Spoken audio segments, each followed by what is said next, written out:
Hello friends.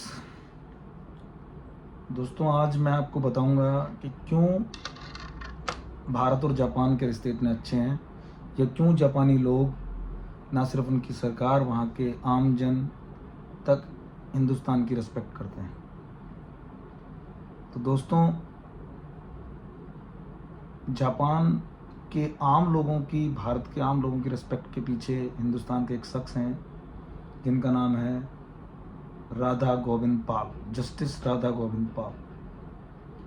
वो बंगाल के बहुत बड़े जज थे। इवन हम कह सकते हैं कि ब्रिटिश इंडिया में किसी भी इंडियन बोर्न का इतने ऊंचे लेवल के पोस्ट पर पहुंचना एक चमत्कार से कम नहीं था।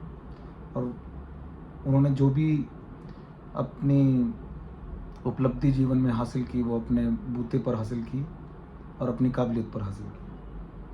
तो दोस्तों, ये बात है वर्ल्ड वॉर 2 के ख़त्म हो जाने के बाद। जनरल डगलस मैकार्थर, जो कि अलाइड फोर्सेस के कमांडर थे, उन्होंने एक इंटरनेशनल मिलिट्री ट्राइब्यूनल बनाया, जो पहले नीरमबर्ग में भी बनाया गया था, जबकि जर्मनी के वार क्राइम का ट्रायल हुआ था। और उसमें 12 जज थे, जिसका नाम रखा गया टोक्यो ट्रायल। और उसमें जापान के जो भी अधिकारी थे, 11 लोग थे लगभग, जिनके ऊपर 3 तरह के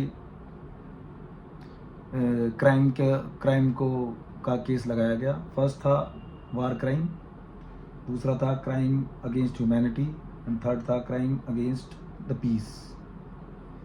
और इसमें इन 12 जजों को सारे केस की सुनवाई करनी थी, उस ट्राइब्यूनल की सारे पक्षों को सुनना था और फिर एक फैसला देना था, जो कि फैसला मेजोरिटी से होना था। और उसी ट्राइब्यूनल में बीच में एक जज थे ऑस्ट्रेलिया के, उनको बीच में छोड़ के जाना पड़ा, और तब इंडिया के एक जज को नियुक्त किया गया। ये बहुत बड़ी बात थी उस ट्राइब्यूनल में, और वो जज थे जस्टिस राधा गोविंद पॉल। तो दोस्तों, जैसे ही राधा गोविंद पॉल जी ने उस ट्राइब्यूनल में ज्वाइन किया, तो उन्होंने जो है पूरी की पूरी वार क्राइम की थ्योरी ही चेंज कर दी। और उन्होंने जो अपना थीसिस या अपनी थ्योरी दी, वो उन्होंने जापान के अधिकारियों के पक्ष में दी कि नहीं, इनके ऊपर इस तरह के चार्जेस लगाना गलत है, क्योंकि अग्रेसन, जो वार अग्रेसन है, वो अलाइड फोर्सेस की तरफ से भी किया गया था। और उन्होंने भी कुछ ऐसे स्टेप्स लिए थे जो कि वार क्राइम के अंदर आते हैं। तो जो ट्राइब्यूनल है उसको सेलेक्टिव नहीं होना चाहिए, उसमें दोनों ही पक्ष के लोगों को बराबर की सज़ा या फिर उनका इंडाइटमेंट होना चाहिए। और उन्होंने इस बात की पैरवी की कि इन सारे लोगों को छोड़ दिया जाए और इनके ऊपर से सारे चार्जेस हटा लिए जाएं। और जैसे ही, और उनके उस थीसिस, वो इतनी स्ट्रॉन्ग थीसिस थी, हालांकि वो उस समय बड़ी काफ़ी उसको माना गया कि क्रिटिकल है और काफ़ी उसको क्रिटिसाइज़ किया गया, बट बाद में उसको, उस थ्योरी को अपनाया भी गया।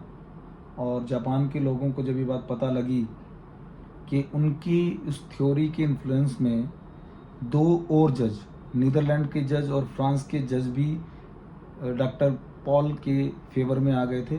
बट हाँ, उनकी इस थ्योरी से जो उस ट्राइब्यूनल का आउटकम था, उस पर कोई फ़र्क पड़ा नहीं, क्योंकि वो मेजॉरिटी से फैसले होने थे और मेजॉरिटी दूसरी तरफ थी। लेकिन फिर भी जब राधा गोविंद पॉल जी ने ये पूरी थ्योरी दी, और धीरे धीरे जब जापान के लोगों को पता लगा कि ऐसे एक इंडियन जज थे जिन्होंने जापानियों का साथ दिया, जबकि वो अकेले थे, और दूसरी तरफ पूरी अलाइड फोर्स के जितने भी जज थे, तो ये बातें जापान के लोगों के दिल में घर कर गई। और तभी से उनके सम्मान में वहाँ बहुत सारे मोनूमेंट हैं, बहुत सारी उनकी मूर्तियाँ लगी हुई हैं जापान में, और जापान के लोग बड़े रेस्पेक्ट से उनको याद करते हैं जब भी उनका जन्मदिन या जो भी ऐसे मौके आते हैं। और इवन दो जब इंडियन प्राइम मिनिस्टर भी जापान विजिट करते हैं, तो राधा गोविंद पॉल की वहाँ पर जो मोनूमेंट है, वहाँ पर जाते हैं और उनको याद करते हैं। तो दोस्तों, आज आपको पता लगा होगा कि क्यों जापान और हिंदुस्तान के रिश्ते इतने अच्छे हैं, person to person, not even government level पे, बट पर्सन टू पर्सन। जब भी आप जापान जाएंगे तो यू विल फाइंड दैट वहाँ के लोग आपका बहुत रिस्पेक्ट करेंगे। तो मुझे उम्मीद है आपको ये वर्ल्ड वार की जो आउटकम है, जो फाइनल आउटकम अच्छा लगा होगा, और हम वर्ल्ड वार के बारे में आगे भी और बात करेंगे। Thank you very much.